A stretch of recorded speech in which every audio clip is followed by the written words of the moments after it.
Hi friends welcome back to English learning with Jay. आज के आमरा इंग्लिश ग्रामारेर जे विषयटी निये आलोचना करब सेटी हलो देखो इंग्लिश ग्रामारे किछु किछु एडजेक्टिव किछु किछु जायगाय विशेष जायगाय नाउन हिसाबे व्यवहार करे সেই সব জায়গাগুলোকে নিয়ে কিন্তু আমরা আজকে আলোচনা করতে চলেছি। তাই তোমরা খুব ধৈর্য সহকারে মনোযোগ দিয়ে আজকের ক্লাসটি ফলো করো।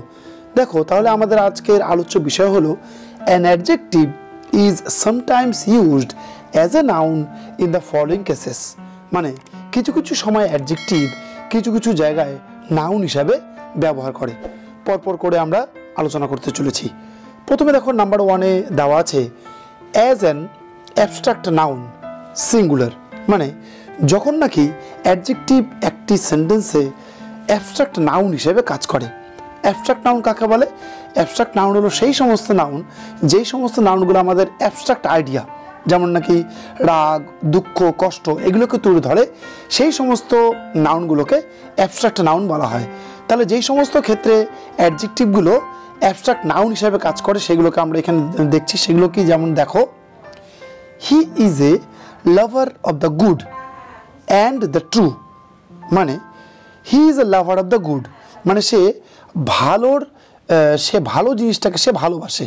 তাহলে এখানে দেখো এখানে গুড বলতে কিন্তু গুডনেস ইন জেনারেল মানে গুড বলতে কিন্তু গুডনেসকে বোঝানো হচ্ছে। আবার দেখো অ্যান্ড দ্য ট্রু ট্রু বলতে ট্রুথ ইন জেনারেল মানে সত্যকে এখানে কিন্তু বোঝাচ্ছে। তাহলে দেখো এখানে যে নাউনটি এখানে কাজ করছে সেই নাউনটি এখানে কিন্তু অ্যাবস্ট্রাক্ট নাউন হিসেবে কাজ করছে। মানে এখানে অ্যাডজেক্টিভ অ্যাবস্ট্রাক্ট নাউন হিসেবে কিন্তু কাজ করছে। গুড আমরা জানি এটা একটি অ্যাডজেক্টিভ কিন্তু এইখানে সেটা গুডনেস হিসেবে ইউজ হচ্ছে। আবার যেমন পরেরটা যেমন দেখো অ্যান্ড দ্য ট্রু তাহলে ট্রু এখানে কিন্তু আমরা জানি ভালো করে এটা একটা অ্যাডজেক্টিভ কিন্তু এইখানে ট্রুথ মানে অ্যাবস্ট্রাক্ট নাউন হিসেবে কাজ করছে। তাহলে প্রথম যে নিয়মটি আমরা এখানে শিখলাম সেটা হলো যে একটি সেন্টেন্সে যখন নাকি একটি অ্যাডজেক্টিভ যখন নাকি অ্যাবস্ট্রাক্ট নাউন হিসেবে কাজ করে বা সেটা কি করে কাজ করে আমরা এখানে এক্সাম্পলের দ্বারা আমরা সেটা জানলাম।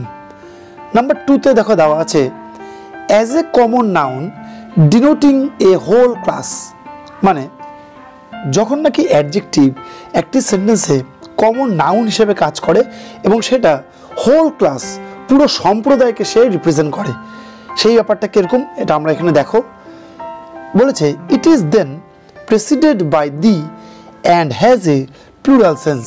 মানে যখন নাকি একটি অ্যাডজেক্টিভ সেন্টেন্সের মধ্যে কমন নাউন হিসেবে কাজ করবে এবং তার আগে দা বসবে এবং সেই যে অ্যাডজেক্টিভটি পুরোপুরি বাক্যে একটি সম্প্রদায়কে রিপ্রেজেন্ট করবে। যেমন দেখো the rich are not always happy. তাহলে দেখো দ্য রিচ এখানে অ্যাডজেক্টিভ কারণ রিচ বলতে রিচ পার্সন বিভিন্ন রকম কিছু বোঝানো হয়। তাহলে রিচ একটা অ্যাডজেক্টিভ কিন্তু এখানে রিচ বলতে কিন্তু গোটা যে ধনী সম্প্রদায় আছে মানে রিচ পার্সনস যত ধনী সম্প্রদায় আছে তাদেরকে কিন্তু বোঝাচ্ছে। তাহলে the rich are not always happy এইখানে রিচ কিন্তু এখানে কমন নাউন হিসেবে কাজ করছে যদিও কিন্তু এটি অ্যাডজেক্টিভ। পরের এক্সাম্পল দেখো দ্য ব্রেভ ডিজার্ভ রিওয়ার্ডস। এখানে ব্রেভ বলতে কিন্তু ব্রেভ পার্সনসদের কথা কিন্তু বলা হচ্ছে।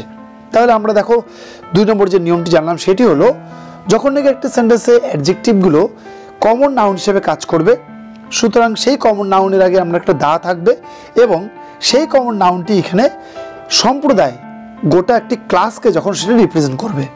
ওকে নাম্বার 3 তে দেখো দেওয়া আছে as a name for some particular part of a thing. মানে যখন নাকি কোনো অ্যাডজেক্টিভ কোনো একটি সেন্টেন্সে as a name for some particular part of a thing কোনো একটি নির্দিষ্ট জিনিসের নাম হিসাবে বোঝাচ্ছে নির্দিষ্ট নাম করে সেই জিনিসটা বোঝাচ্ছে। দেখো এক্সাম্পল এখানে দেওয়া আছে he was given the white of an egg. মানে তাকে ডিমের সাদা জায়গাটি দেওয়া হয়েছে। তাহলে এখানে হোয়াইট বলতে কিন্তু দ্য হোয়াইট পোর্শন মানে সেই সাদা অংশটি তাকে কিন্তু দেওয়া হয়েছে। তাহলে দেখো এখানে হোয়াইট একটি অ্যাডজেক্টিভ কিন্তু সেটা এখানে একটি নির্দিষ্ট কোনো একটা জিনিসের নাম হিসেবে কিন্তু এখানে ইউজ হচ্ছে। দেখো পরে একটা এক্সাম্পল দিলে ভালো করে তোমরা বুঝতে পারবে he entered into the thick of the forest. মানে সে ফরেস্টের গভীরে ঢুকেছে। থিক মানে কি?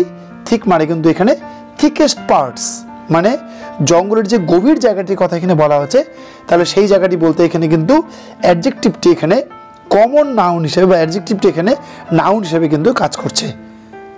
নাম্বার 4 দেখো দেওয়া আছে অ্যাজ এ কমপ্লিট নাউন, যখন নাকি অ্যাডজেক্টিভগুলো একটি সেন্টেন্সে কিছু কিছু জায়গায় কমপ্লিট নাউন হিসেবে কাজ করে। যেমন দেখো রেসপেক্ট ইয়োর বেটার্স, ঠিক আছে, এখানে বেটার্স দেখো অ্যাডজেক্টিভ হওয়া সত্ত্বেও কিন্তু এখানে কমপ্লিট সম্পূর্ণ নাউন হিসেবে কিন্তু বোঝাচ্ছে। আবার এরকম আরও অনেক কিছু এক্সাম্পল আছে, যেমন দেখো এখানে দেখো দেওয়া আছে Indians, Europeans, moderates, liberals, mortals, nobles, এরকম বিভিন্ন রকম জিনিস, ঠিক আছে। তাহলে দেখো এখানে দেওয়া আছে রেসপেক্ট ইয়োর বেটার্স, এইভাবে করে বিভিন্ন রকম জিনিস কিন্তু আমরা। আর আরেকটি বিষয়, এই সমস্ত নাউনগুলোর ক্ষেত্রে কিন্তু একটা পজিটিভ একটি মানে পজেশন, এই সমস্ত একটা সেন্স থাকবে, সম্পত্তি হিসেবে বোঝাচ্ছে এরকম একটা সেন্স থাকবে, এবং সেই সমস্ত নাউনগুলোর পরে কিন্তু একটা প্লুরাল সাইন থাকবে, ঠিক যেমন নাকি নাউনের পরে যেমন থাকে সেই সমস্ত মানে বলতে অ্যাডজেক্টিভগুলোর পরে কিন্তু একটা প্লুরাল সেন্স সেখানে কিন্তু থাকে। মানে দেখো প্রত্যেকটা পরে কিন্তু এস হিসেবে দেওয়া আছে, যেমন দেখো ইন্ডিয়ানস, ইউরোপিয়ানস, মডারেটস এটসেট্রা, বিভিন্ন রকম নাউনগুলোর পরে কিন্তু একটি প্লুরাল সাইন দেওয়া আছে। তাহলে নাম্বার 4 যেটা আমরা শিখলাম সেটা হলো যখন নাকি অ্যাডজেক্টিভ কোনো একটি জায়গাতে কমপ্লিট নাউন হিসেবে যখন নাকি কাজ করে। নাম্বার 5 দেখো দেওয়া আছে in a number of phrases, অনেকগুলো জায়গাতে আমরা দেখব সেন্টেন্সের মধ্যে কিছু কিছু অ্যাডজেক্টিভগুলো ফ্রেজ হিসেবে কাজ করছে এবং সেটা কিন্তু নাউন হিসেবে কিন্তু সেখানে কিন্তু কাজ করছে। যেমন দেখো at all, at last, at present, in general, in short, in secret, before long, for good, for better, on high, from bad to worse, the long and the short, in black and white etcetera. তাহলে দেখো এরকম এগুলো দেখো প্রত্যেকটা দেখো শব্দগুচ্ছ বা phrase, কিন্তু এগুলো কিন্তু অ্যাডজেক্টিভের সেন্স হওয়া সত্ত্বেও এগুলো কিন্তু বাক্যে কিন্তু বা প্রত্যেকটি সেন্টেন্সে কিন্তু নাউন হিসেবে কিন্তু কাজ করছে। তাহলে আমরা আজকে যে বিষয়টা নিয়ে আমরা আলোচনা করলাম সেটি হলো অ্যাডজেক্টিভগুলো যখন নাকি সেন্টেন্সের মধ্যে নাউন হিসেবে কাজ করে এবং তারা কীভাবে কাজ করে আমরা 5টা নিয়ম আমরা শিখলাম। আশা করি তোমরা ক্লাসটি খুব ভালো করে এনজয় করেছো এবং ব্যাপারটি তোমরা খুব ভালো করে বুঝতে পেরেছো। ওকে, টেক কেয়ার, goodbye.